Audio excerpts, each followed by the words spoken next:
Тема нинішньої передачі – століття возрождення православ'я в Ужгороді і на Закарпаттю Карпатської Руси. В Ужгороді і в Закарпатті прибували мощі предтечі Христового Іоанна. Як приймав народ наш сісю святиню? На цих днях прибував святий предтеча і креститель Господній Іоанн своїми мощами в Ужгороді. І по цілому Закарпаттю, і у многих кафедральних соборах, храмах і монастирях тисячі і тисячі людей прийшли поклонитися тим мощам, попросити у святого Іоанна предтечі благословення на духовні труди, дітям молитву на школу, а болящим ісцілення, проблемним людям, котрі мають свої проблеми, щоб Господь молитвами Іоанна розрішив такі проблеми. Ну і ясно, що молилися ми всі у мощі Іоанна за мир у нашій державі, за мир у єдинстві нашої церкви канонічної православної, бо так нам важливо жити в мирі і у злагоді. Учасниками круглого стола на тему століття возрождення православ'я в Ужгороді і на Закарпаттю Карпатської Руси було прийнято обращення до наших людей. Які основні його аргументи? Учасники круглого стола на тему століття возрождення православ'я в Ужгороді і на Закарпатті Карпатської Руси обратилися із таким легким, благодатним братським обращенням до наших православних людей.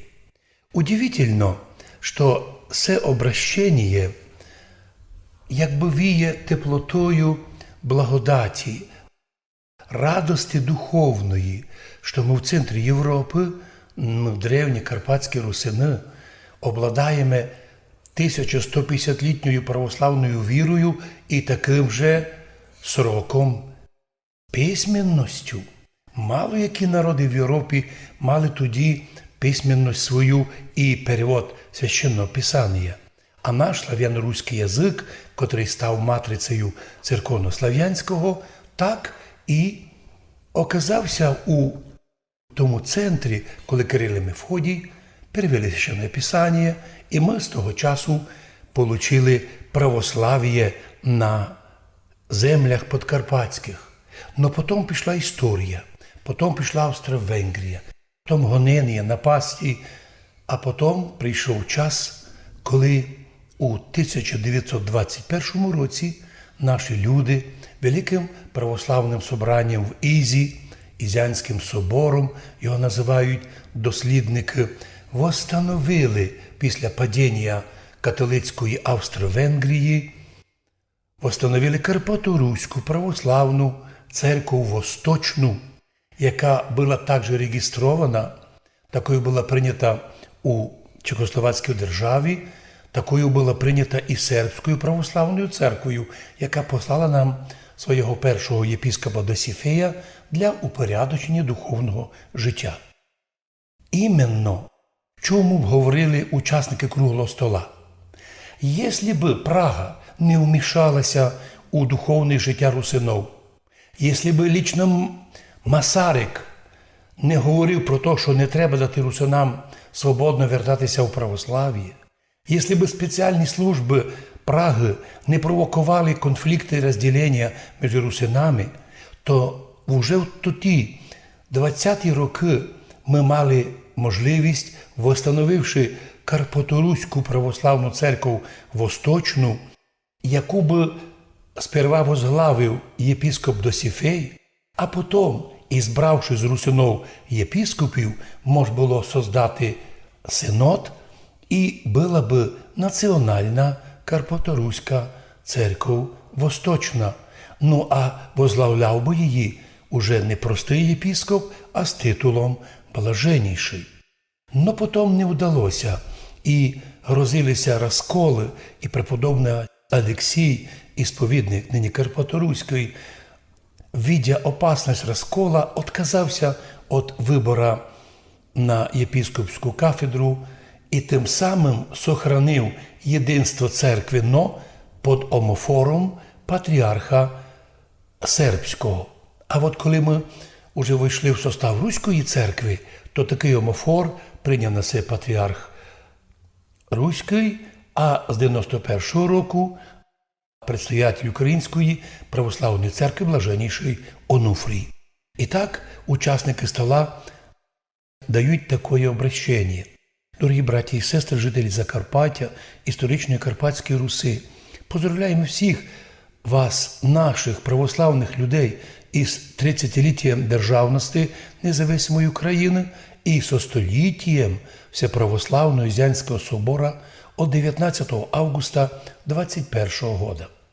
Восстановившого тисячолітню Карпато-Руську православну церкву Восточну, ту церкву, котра имеє начало із времен святих Кирила і Мефодія, а також їх учеників, тих самих учеників, які устроїли, заснували наш Грушівський, древніший в Європі православний монастир, добавлю від себе, в якому почалося книгопечатання раніше від Іоанна Федорова.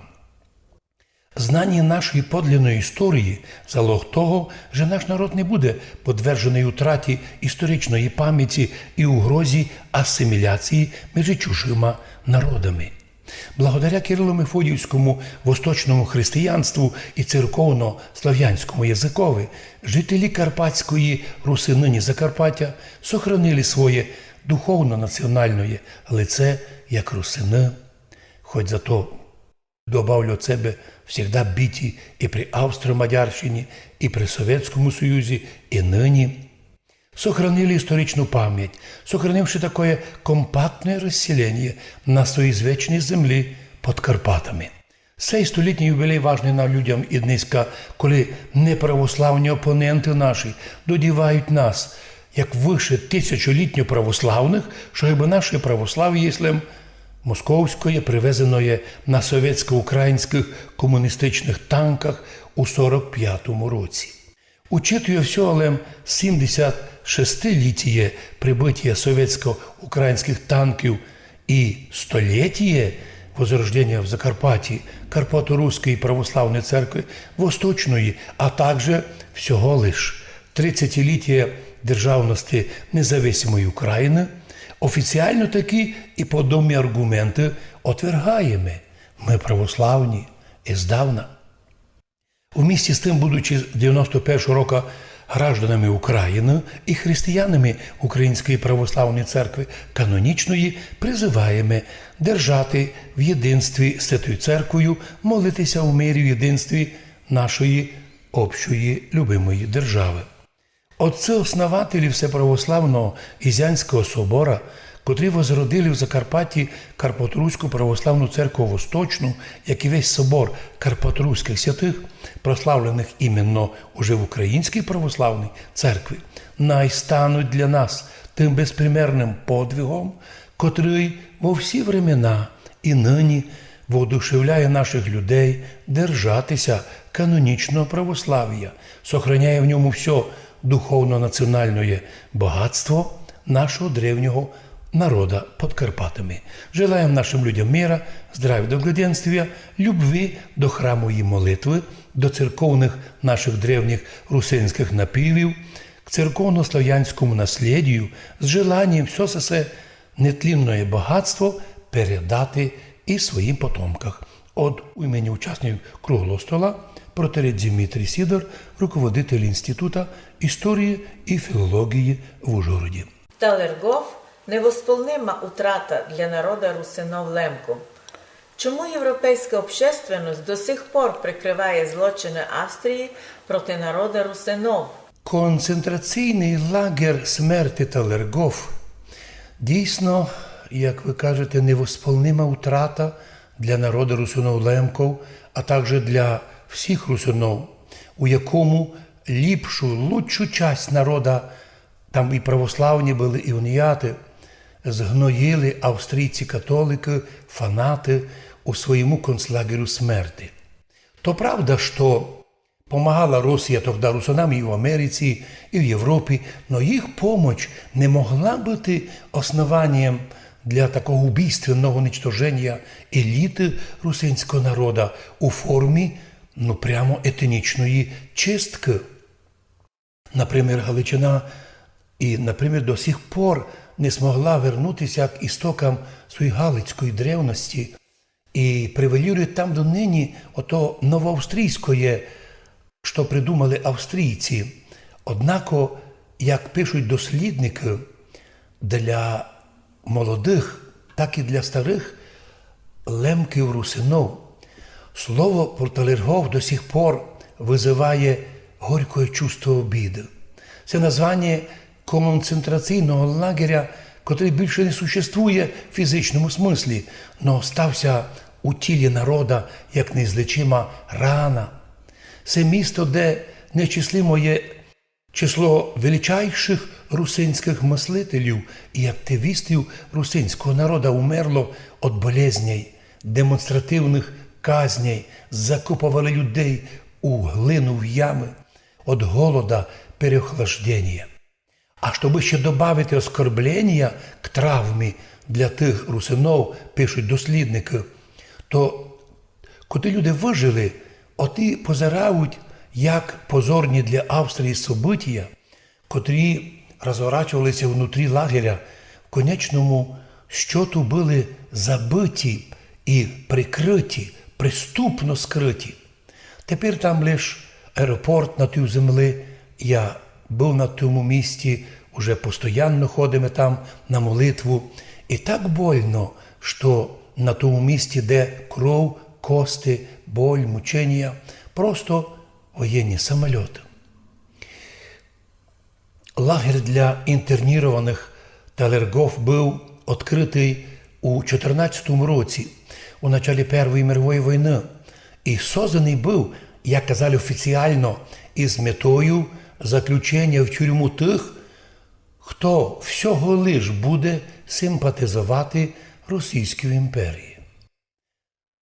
Удивительно, убивати людей за симпатії, навіть словесні, другій державі, навіть ворожій, не було оснований ні в які времена, кроме австрійського. Да, і в Америці, коли йшла війна, то японців загнали у концлагеря віддільні, но там з ними то не робили.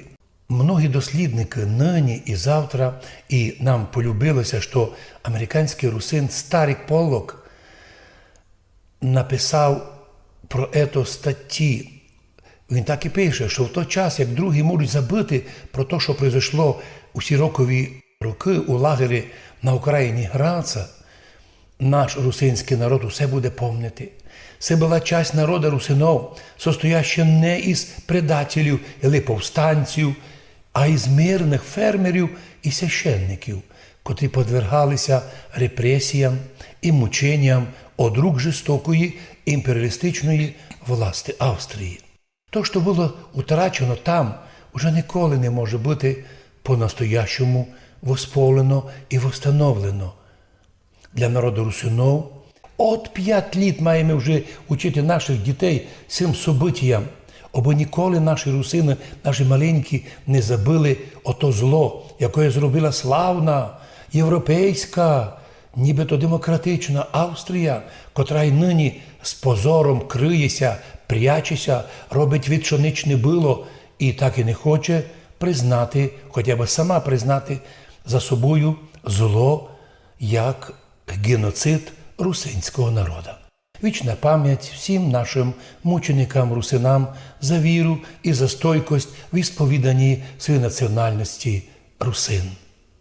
Вот як маємо пам'ятати подвиг наших предків.